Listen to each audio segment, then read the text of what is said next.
When the five Pandava brothers were deceitfully deprived of their kingdom by their jealous cousins, the Kauravas, they had to go into exile for 13 years along with their wife, Draupadi.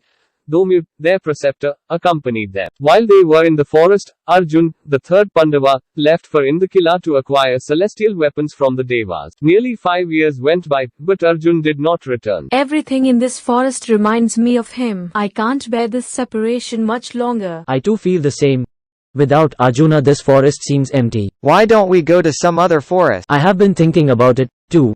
Let us see what Sage Dhumya has to say. As Yudhishthir and the others were talking with Sage Dhaumya. Ah, here comes Sage Lomasha. Sage Lomasha had come with good news. Arjuna's mission has been successful. The Devas need him for a little while longer. In the meantime, he has asked me to take you to all the important holy places, to the top of the Gandhamadana mountain and, finally, to Kubera's gardens.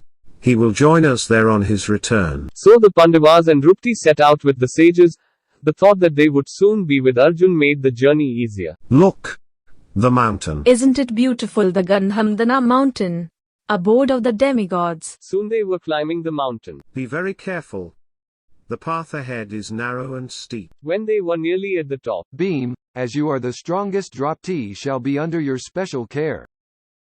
It was as if Yudhishthir had sensed what was coming. The next a violent dust storm broke out. Are the heavens coming down? Oh Bhim, help me. Taking Draupadi by the hand, Bhim pulled her under a tree. The wind abated, but it was followed by heavy rain. Suddenly, the sky cleared. Yudhishthir's first concern was for Draupadi. Are you safe? Can you walk? I'm quite alright and ready to carry on. But a few moments, Bhim, help me. Nakula, who was behind her, ran forward.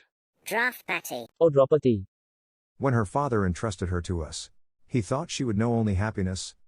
Instead, hardship and sorrow have been her lot. Draupadi has fainted. The sages, too, hurried towards Draupadi, and tried to revive her. Draupadi slowly opened her eyes. They placed her gently on a deerskin and made her rest against a tree. Yudhishthir was worried. Oh Bhim, it will be hard for Draupadi to cross the snow-bound peaks still ahead of us. Why don't you and Sahadev stay here with her? The rest of us will proceed and return later with Arjun. But Bhim would not hear of it. I can't let you go. Let's have no more separations. You know how we suffered without Arjun. As Yudhishthir wondered what to do, Bhim's face suddenly lit up. Ghatotich will carry her. I have only to think of him and he will be here. Then summon him. Bhim closed his eyes, his thoughts fixed on Ghatotkacha. In a faraway forest, Ghatotich suddenly stood still. My father needs me. Come with me. The next moment. Father, here I am. Command me. Ghatotich, you can fly anywhere at will. Carry and follow us to the mountain top. Fly low, so she does not become uneasy. She'll have no reason to feel uneasy, for all of you will be with her. My followers will carry you. Carried swiftly by the Rakshas. They alighted on top of the mountain. As they walked farther, this is the holy place where once the celestial sages, Nara and Narayana, performed severe penance. The inhabitants of the place received the Pandavas with honor. Welcome to our hermitage, virtuous ones. Later, let us rest here for a few days. Some days later, Bhim and Draupadi were walking in the charming woods of the hermitage when Bhim, look at this exquisite flower. What a sweet fragrance it has. I'll give this one to Yudhishthir. But I would like to have some more to take back with us. Oh Bhim, get them for me. Then Draupadi returned to the hermitage. Dear Draupadi, we have not been able to give you all that you deserve. I would go to the very ends of this earth, if necessary, to get the flowers for you. Bhim went in the direction from which the flower had blown towards them. He searched in vain all over the mountain. I have left RS for too long. I must return to the hermitage. But how can I return without the flowers? I will try for a little while longer. He went deeper and deeper into the forest. Suddenly, a rogue elephant. Seconds later, the elephant would have crushed him. But Bhima seized it by the tusk and dashed it to the ground. Poor creature, you left me no choice.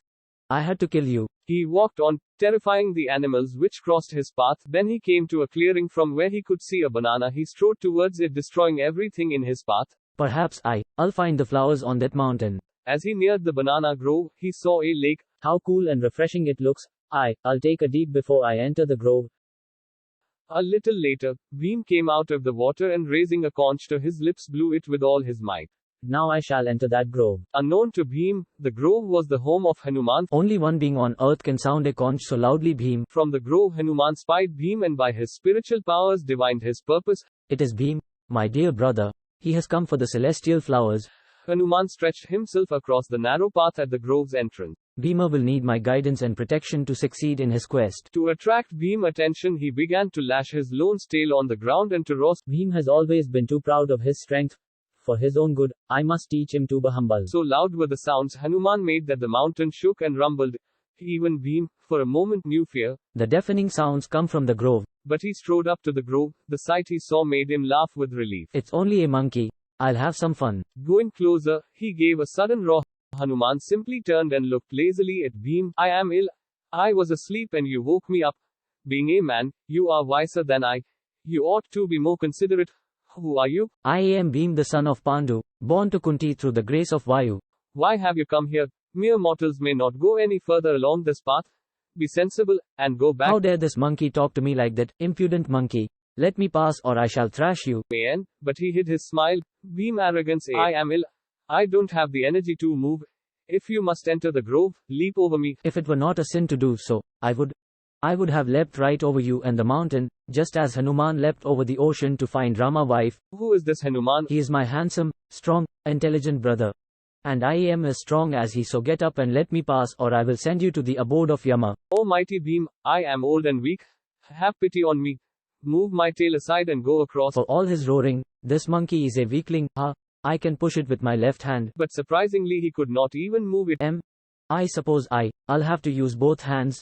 No, I can't believe it. I will take a deep breath and try again. Using all his strength he tried again. What's the matter with me? Bhim, I am unable to move aside the tail of a mere monkey. But it a mere monkey? No, it can't. Then who could it be, O mighty one? Forgive my harsh word. Pray tell me who you are. I am your brother, Hanuman. Beyond this path lies heaven. Bhima fell prostrate before Hanuman. My brother, Hanuman, I have seen you. No one is more fortunate than I am.